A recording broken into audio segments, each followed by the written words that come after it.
అబ్బో ఇక్కడ కేజీ చీరలు కొంటే అర కేజీ చీరలు ఫ్రీ అంట. మంగళ్య షాపింగ్ మాల్, కేజీల్లో సేల్, టన్నుల్లో ఆనందం. కాక్రోచ్ జనతా పార్టీ సాధించిన విజయం ఇప్పుడు కొత్త చర్చకు దారితీస్తోంది. నీట్ పేపర్ లీక్ పై యువత కథం తొక్కితే అందులో క్రెడిట్ కోసం పార్టీల తాపత్రయం ప్రారంభమైంది. నిజానికి అధికార పక్షం మినహా ప్రతి పార్టీ ఏదో దశలో వీరి పోరాటానికి మద్దతు ఇచ్చినవే.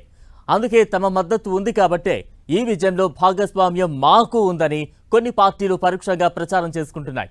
ఇక సోమవారం నుంచి జరిగే పార్లమెంట్ సెషన్స్ అందుకు వేదిక కాబోతున్నాయి.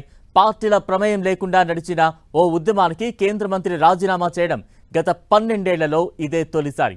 అంత మాత్రాన రాజకీయ పార్టీలకు ఇందులో కొంత కూడా క్రెడిట్ ఇవ్వాల్సిన అవసరం లేదా? Watch the story.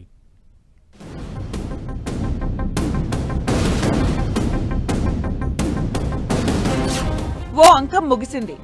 సీజేపీకి విజయం దక్కింది. నెక్స్ట్ ఇక పార్లమెంటు పైనే అందరి ఫోకస్. పరీక్షల నిర్వహణ సవరణ బిల్లు సభ ముందుకు. దానికంటే ముందు ధర్మేంద్ర ప్రధాన్ రాజీనామాపై క్రెడిట్ వార్. పార్లమెంట్ గత వారమంతా వాయిదాల మధ్య సాగగా పేపర్ లీకేజ్ కి బ్రేక్ వేసేందుకు తీసుకొచ్చిన కొత్త డ్రాఫ్ట్ బిల్ సోమవారం లోక్సభ ముందుకు రానుంది.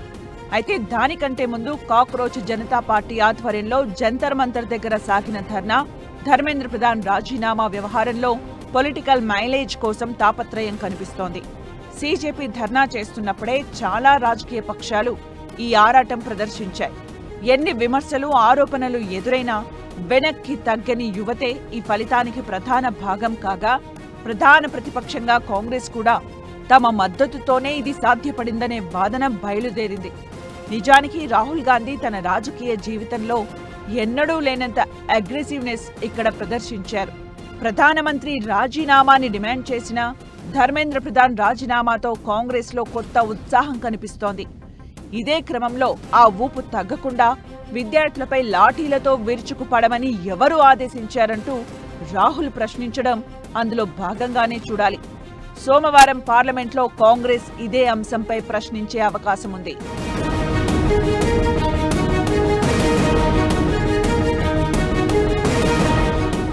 మరోవైపు పార్లమెంటు సెషన్స్ ముందు యువత చేసిన ఆందోళన తప్పుడు సంకేతాలను పంపుతోందని గ్రహించిన ఎన్డీఏ పెద్దలు వెంటనే నష్ట నివారణ చర్యలు చేపట్టారు.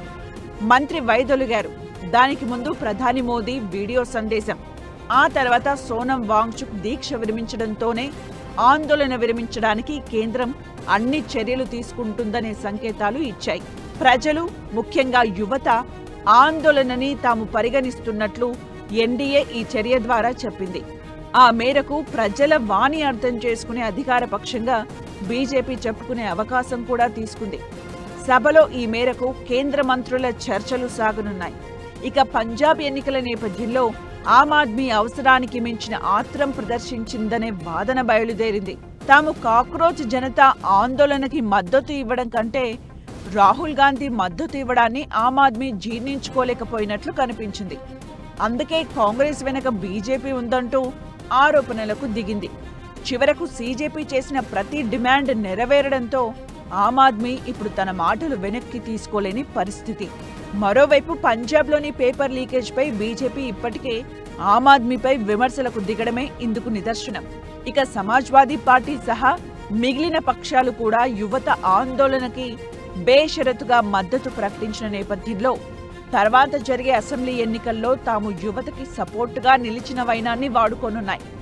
వీటన్నింటికీ కర్టెన్ రైజర్గా పార్లమెంటు సెషన్ నిలవనున్నాయనేది వాస్తవం.